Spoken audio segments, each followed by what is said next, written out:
education platform. Today we will continue our first chapter of science of class 8, that is the group production and management. So without any delay we continue our chapter. We have read all these topics. Now we have to read this paragraph.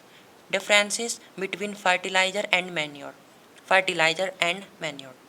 Fertiliser is a main made inorganic salt, मतलब जो fertiliser inorganic salt होता है fertiliser. And manure is a natural substance obtained by the decomposition of cattle Dang and plant residues. और जो manure खाद होती है वो एक प्राकृतिक सब्सटेंस होती है जो कैटल डंग मतलब पालतू पशुओं मतलब मवेशियों के गोबर से डिकम्पोजिशन से और प्लांट के रेसिड्यू से बनता है. Fertiliser is prepared in factories. Fertiliser factories में प्रिपेयर किया जाता है. Manure can be prepared in a field. और मैन्योर को हम खेतों में प्रिपेयर कर सकते हैं. Fertiliser does not provide any humus to the soil. Fertiliser कोई ह्यूमस प्रोवाइड नहीं करता सॉइल में. Manure provides a lot of humus to the soil. और मैन्योर बहुत सारे ह्यूमस प्रोवाइड करता है. Fertilizers are very rich in plant nutrients like nitrogen, phosphorus and potassium. Fertiliser बहुत रिच होता है नाइट्रोजन, फॉस्फोरस और पोटेशियम न्यूट्रिएंट्स में. Manure is relatively less rich in plant nutrients. और मैन्योर थोड़ा ही न्यूट्रिएंट फुल होता है इन न्यूट्रिएंट्स में. Table 1.1 gives the differences between a fertiliser and manure. Table 1.1 हमें डिफरेंस बताती है फर्टिलाइज़र और मैन्योर का. Advantage of manure. अब हम पढ़ेंगे मैन्योर की एडवांटेज, मतलब उसकी विशेषताएं क्या हैं. The organic manure is considered better than fertilisers. This is because जो प्राकृतिक मैन्योर होती है, प्राकृतिक खाद होती है, उसे बेटर माना गया है फर्टिलाइजर्स की तुलना में, क्योंकि it enhances the water holding capacity of the soil. क्योंकि ये वाटर होल्डिंग कैपेसिटी सॉइल की बढ़ाता है. It makes the soil porous due to which exchange of gases becomes easy. और ये सॉइल को पोरस बनाता है जिससे exchange of gases become easy बनता है. It increases the number of friendly microbes. और ये फ्रेंडली माइक्रोब्स के नंबर बढ़ाता है, जैसे कि केंचुए, ये सब इनकी नंबर बढ़ाता है. It improves the texture of the soil. और ये सॉइल का टेक्सचर भी इम्प्रूव करता है. अब हम पढ़ेंगे irrigation. All living being need water to live. सभी ऑल लिविंग बीइंग को वाटर की, पानी की ज़रूरत होती है रहने के लिए. Water is important for proper growth and development. और पानी बहुत इंपॉर्टेंट होता है प्रॉपर ग्रोथ और डेवलपमेंट के लिए. Water is absorb by the plant roots. और जो वाटर होता है वो प्लांट रूट्स द्वारा एब्जॉर्ब होता है. Along with water minerals and fertilisers are also absorb. इनके साथ ही मिनरल्स और फर्टिलाइजर भी एब्जॉर्ब किए जाते हैं. Plant contain nearly 90% of water.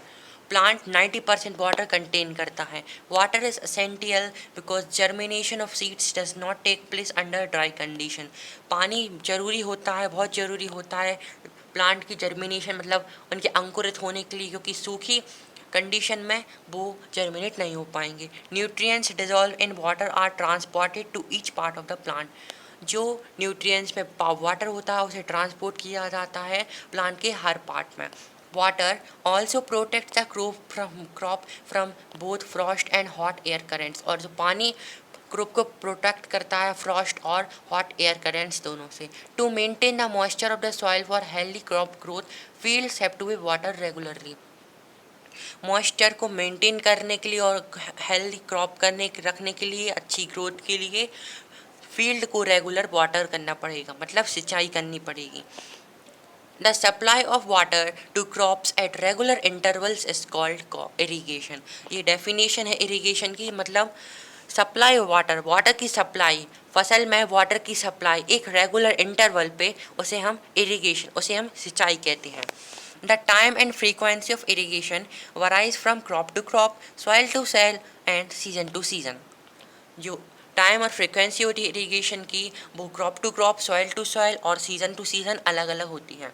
In summer the frequency of watering is higher. गर्मियों के सीज़न में वाटरिंग की फ्रीक्वेंसी हायर होती है. Why is it so? ऐसा क्यों? Could it be due to the increase rate of evaporation of water from the soil and the leaves. क्योंकि summer की सीज़न में इवेपोरेशन प्रोसेस बहुत जल्दी होती है, मतलब पानी डालते हैं वो भाप के फॉर्म में ऊपर चला जाता है.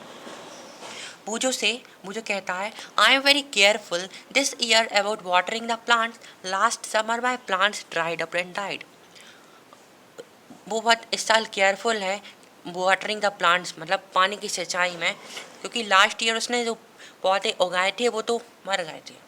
सोर्सेज ऑफ इरिगेशन, अब इरिगेशन सिंचाई के स्रोत। The sources of water for irrigation are wells, tubewells, ponds, lakes, rivers, dams and canals. जो सोर्सेज हैं इरिगेशन के वो हैं बेल्स मतलब कुएँ, ट्यूबवेल्स, पॉन्ड्स मतलब तालाब, लेक्स मतलब झील, रिवर्स मतलब नदी, डैम्स मतलब डैम और कैनल मतलब नहर।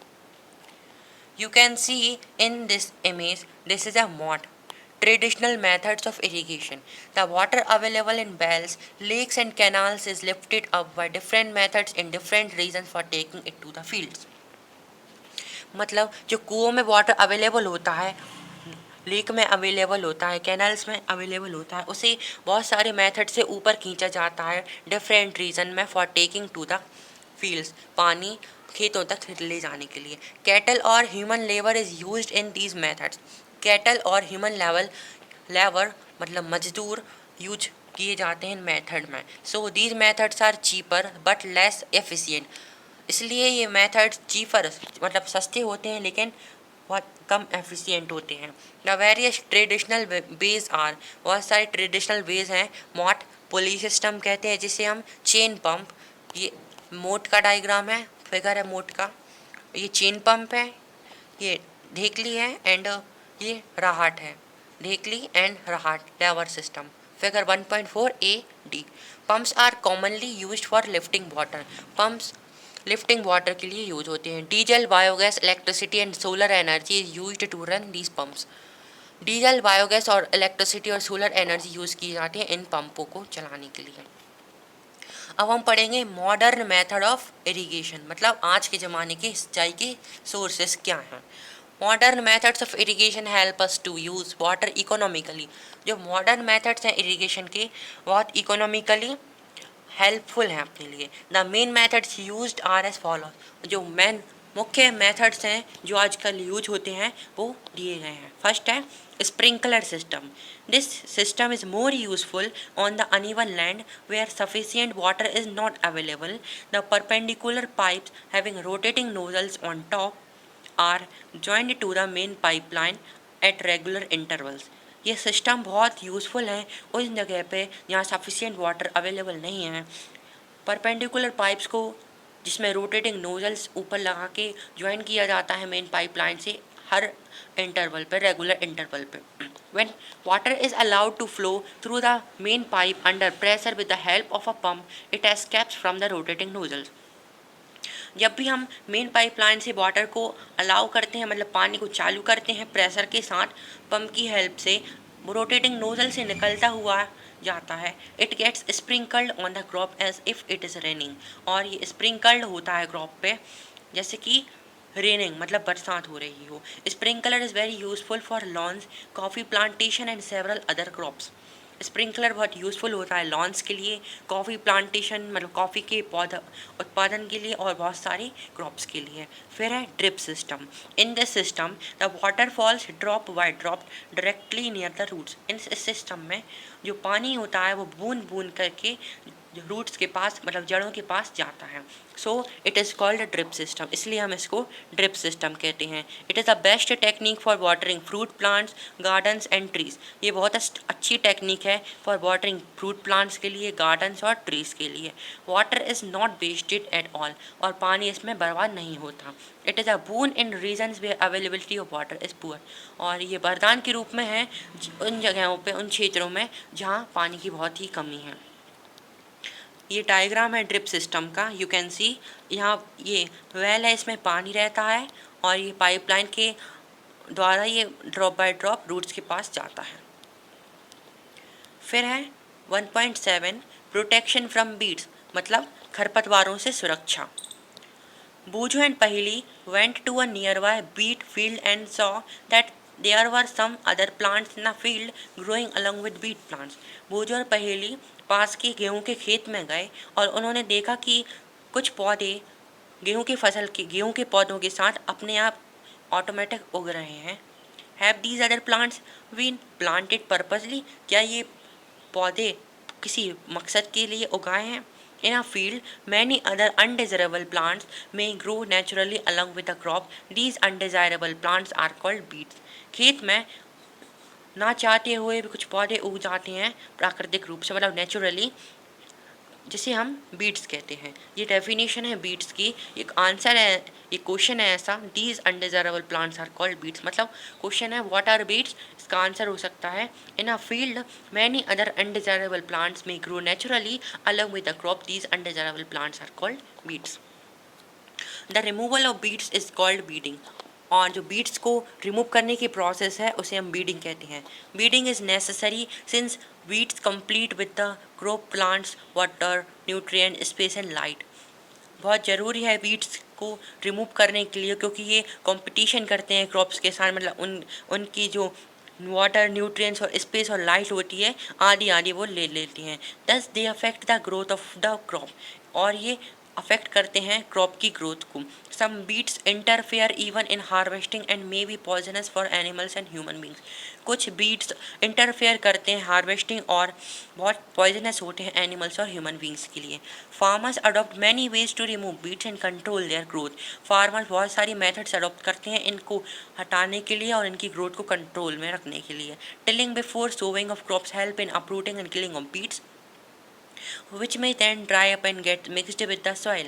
टिलिंग, बुआई से पहले टिलिंग बहुत हेल्प करता है इन बीट्स की किलिंग में और अपरूटिंग में, विच में then dry up and get mixed with the soil, और जो बाद में मिक्स होता जाता है सॉइल के साथ।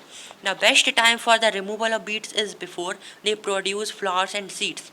जो बेस्ट टाइम होता है इनके रिमूवल के लिए, बीट्स के रिमूवल के लिए, वो होता है जब फूल और सीड प्रोड्यूस होते हैं उसके पहले।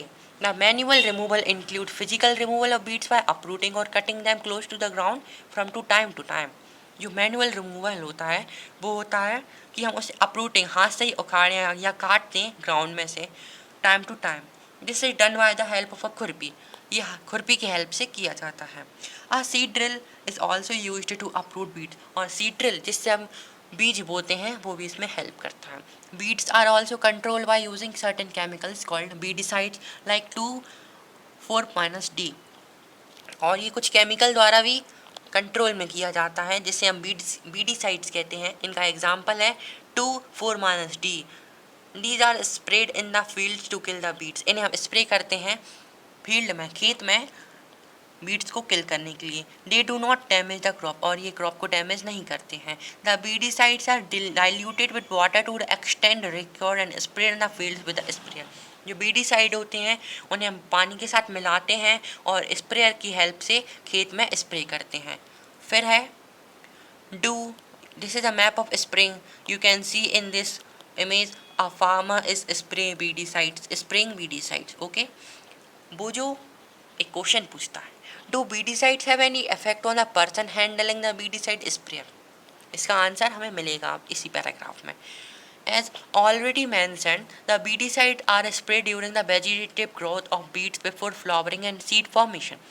Already mention है इसमें, जो weedicide होते हैं वो वेजिटेटिव ग्रोथ के पहले स्प्रे होते हैं, फ्लावरिंग और सीड फॉर्मेशन के पहले होते हैं स्प्रे। स्प्रेइंग ऑफ बीडिसाइड्स में affect the health of farmers, और जो बीडिसाइड का स्प्रे होता है, स्प्रे फार्मर्स पे बहुत अफेक्ट करता है। So they should use these chemicals very carefully, इसलिए ये केमिकल्स बहुत ही केयरफुली यूज़ करने पड़ते हैं। They should cover their nose and mouth with a piece of cloth during spraying of these chemicals, और फार्मर्स को हमेशा अपने मुंह कोई कपड़े से बांध रखना चाहिए जब भी वो इन केमिकल्स का, इन बीडिसाइड्स का यूज करें। फिर है harvesting 1.8। Harvesting of a crop is an important task. Harvesting, हमने फसल उगा ली, अब हार्वेस्टिंग नहीं करेंगे फिर क्या फ़ायदा। Harvesting of a crop is an important task. The cutting of crop after it is mature it is called harvesting. Harvesting crop की बहुत इम्पॉर्टेंट है, जो इसका ये डेफिनेशन है हार्वेस्टिंग की, the cutting of crop after it is mature is called harvesting. मतलब crop की कटिंग जब वो मैच्योर हो जाए उसे हम हार्वेस्टिंग कहते हैं। In harvesting crops are pulled out or cut close to the ground. It usually takes 3 to 4 months for a cereal crop to mature. मतलब हार्वेस्टिंग को हम मैन्युअली हाथ से भी उखाड़ सकते हैं, और ये हार्वेस्टिंग 3 से 4 महीने बाद होती है जब भी कोई अनाज की फसल मैच्योर हो जाए। Harvesting in our country is either done manual by और बाय मशीन कॉल्ड हार्वेस्टर। हमारे देश में हार्वेस्टिंग को या तो सिकल, इसे हम हिंदी में हसिया कहते हैं, और हार्वेस्टर की हेल्प से हो जाता है। The grain seeds need to be separated from the chaff, this process is called threshing.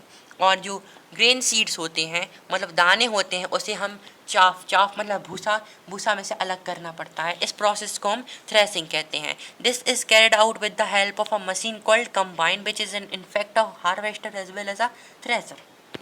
और ये प्रोसेस हम कंबाइन की हेल्प से करते हैं। कंबाइन जो कि असल में एक हार्वेस्टर और साथ में एक थ्रेसर भी है। This is a map of combine, sorry this is a figure of combine.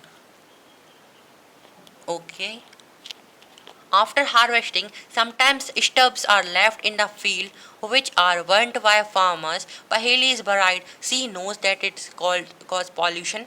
It may also catch fire and damage the crop lying in the fields. Harvesting के बाद कुछ समय बाद जो बची फसल होती है उसको फार्मर्स जला देते हैं। पहली चिंता कर रही है कि ये पॉल्यूशन कॉज करेगा, और ये अगर फॉरेस्ट ने ये फायर कैच कर ली तो बहुत बड़ी आग लग सकती है। Farmers with small holdings of land do the separation of grain and chaff by winnowing. और जो फार्मर्स के पास बहुत कम लैंड होती है, वो हार्वेस्टर, उनके पास इतना पैसा नहीं होता, वो इकोनॉमिकली इतने स्टेबल नहीं रहते कि वो ये मशीन्स परचेज कर सकें या रेंट पे ले सकें, इसलिए वो ये विनोविंग हाथ से करते हैं। You have already studied this in class 6, और आपने इसके बारे में क्लास 6 में पढ़ा है ऑलरेडी। विनोविंग मशीन ये गांव में देखने को मिल जाएगी। हार्वेस्ट फेस्टिवल्स क्या होते हैं आपने पढ़ा ही है। आफ्टर 3 और 4 months of hard work there comes the day of the harvest. 3-4 महीने की कठिन परिश्रम के बाद वो दिन आता है, हार्वेस्ट का दिन आता है। The site of golden fields of standing crop laden with grain fills the heart of farmers with joy and a sense of well-being.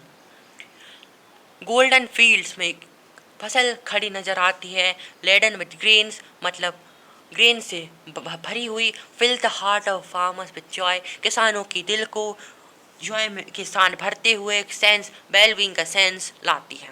The efforts of the past season have borne fruit and it is time to relax and enjoy a little. बहुत महीनों के मेहनत कठिन परिश्रम के बाद उन्हें अभी वरदान एक फल मिलता है उनकी इतनी मेहनत का, और कुछ समय मिलता है एंजॉय और रिलैक्स करने के लिए। The period of harvest is thus of great joy and happiness in all parts of India. ये हार्वेस्ट का पीरियड बहुत ग्रेट जॉय के साथ होता है और हैप्पीनेस मतलब उत्साह के रूप में पूरे भारत में मनाया जाता है, सेलिब्रेट किया जाता है। Main and women celebrate it with great enthusiasm.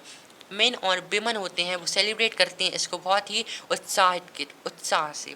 Special festivals associated with the harvest season are Pongal, Baisakhi, Holi, Diwali, नवरण्या एंड बिहू।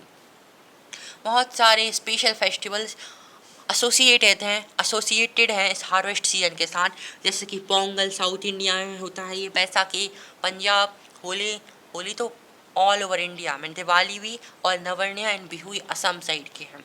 फिर है स्टोरेज। हार्वेस्ट हो चुकी है, अब हम स्टोरेज की बात करें। अगर स्टोरेज नहीं करेंगे तो हमारा जो ग्रेन है वो ख़राब हो जाएगा। सो हम स्टोरेज के बारे में पढ़ेंगे। Storage of produce is an important task. Storage बहुत ही इंपॉर्टेंट टास्क है। If the harvested grains are to be kept for longer time, यदि हमें हार्वेस्टेड ग्रेन्स को बहुत सारे समय के लिए रखना है, they should be safe from moisture, इन्हें हमें मॉइस्चर से बचाना होगा, इंसेक्ट से, रेड से और माइक्रो ऑर्गेनिज्म से बचाना होगा। Harvested grains have more moisture. Harvested grain में बहुत सारा मॉइस्चर होता है। If freshly harvested grains are stored without drying, they may get spoiled or attacked by organisms. यदि freshly harvested grain को हम ऐसा ही बिना सुखाए खुले में रख देंगे तो वो खराब हो जाएगा और ऑर्गेनिजम्स द्वारा अटैक हो जाएगा, making them unfit for use और फॉर जर्मिनेशन, और वो अनफिट होगा जर्मिनेशन के लिए। Hence before storing them, storing करने से पहले ग्रेन को प्रॉपरली सुखाना पड़ेगा, सूर्य की रोशनी में कि मॉइस्चर रिड्यूस हो जाए उनका। This prevents the attack by insect, pest, bacteria and fungi. ये प्रिवेंट करता है इंसेक्ट, पेस्ट और बैक्टीरिया और फंगाई के अटैक से। I saw my mother putting some dry neem leaves in an iron drum containing wheat, I wonder why. पहली ने देखा कि उसकी माँ है, उसने उनने नीम की पत्तियाँ डाली हैं एक आयरन की ड्रम में जिसमें गेहूँ हैं। उसने सोचा ऐसा क्यों।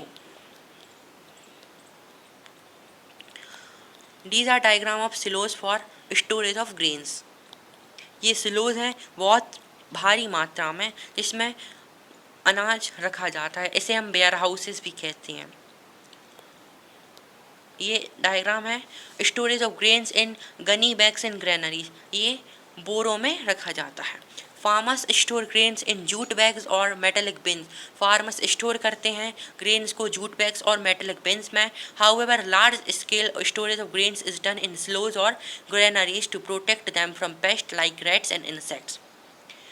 जो किसान होते हैं ये फसल को अनाज को जूट बैग्स और मेटेलिक बिन्स में रखते हैं और कभी कभी इन्हें बहुत बड़े बड़े स्लोज और ग्रेनरीज में रखते हैं प्रोटेक्ट करने के लिए पेस्ट और रैट्स से और इंसेक्ट से। Dry neem leaves are used for storing food grains at home. For storing large quantities of grains in big godown specific chemical treatment are required to protect them from pests and micro organism. नीम की सूखी पत्तियाँ घर में use होती हैं grains के लिए फॉर स्टोरिंग लार्ज क्वांटिटीज़ और बहुत भारी मात्रा में अनाज को रखने के लिए बहुत सारी केमिकल ट्रीटमेंट रिक्वायर की जाती हैं माइक्रो ऑर्गेनिज्म और पेस्ट से बचाने के लिए। फूड फॉर एनिमल्स ये एक्टिविटी 1.3 है। इसमें हमें ये टेबल दी हुई है, इसमें हमें फिल करना है। जैसे कि ये एग्जांपल है फूड, हाँ मिल्क सोर्स क्या है, मिल्क हमें किससे मिलता है, cow, buffalo, she goat, she camel. और आपको भी फिल करना है जो आप भर सकते हैं। Okay and we are here. After completing this table, you must have seen that like plants, animals also provide us with different kinds of food. इसे भरने के बाद आप ये ज़रूर देखेंगे कि प्लांट्स की तरह एनिमल्स भी हमें बहुत सारी फूड प्रदान करते हैं। Many people living in the coastal areas consume fish as a major part of their diet. बहुत सारे लोग कोस्टल एरियाज में मतलब समुद्री तट के किनारे फिश को अपने डाइट में लेते हैं। In the previous classes you have learn about the food that B obtain from plants. आपने पिछली क्लासों में फूड के बारे में पढ़ा है जो हमें पौधों से मिलते हैं। We have just seen that the process of crop production involves a number of steps like selection of seeds, sowing etcetera. आपने देखा कि क्रॉप प्रोडक्शन के लिए बहुत सारी प्रोसेस होती हैं जैसे कि selection of seeds, sowing etcetera. इसी प्रकार animals reared at home or in farms have to be provided with proper food, shelter and care. When this is done or on a large scale, it is called a animal husbandry.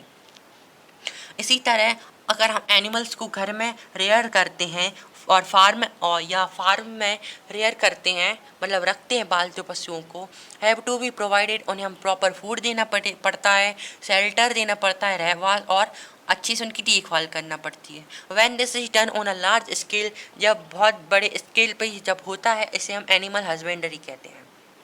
बोजो think fish is good for health, we get cod liver oil from fish which is rich in vitamin D.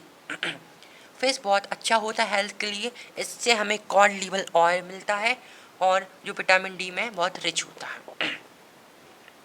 Hair we have completed our first chapter of science, crop production and management.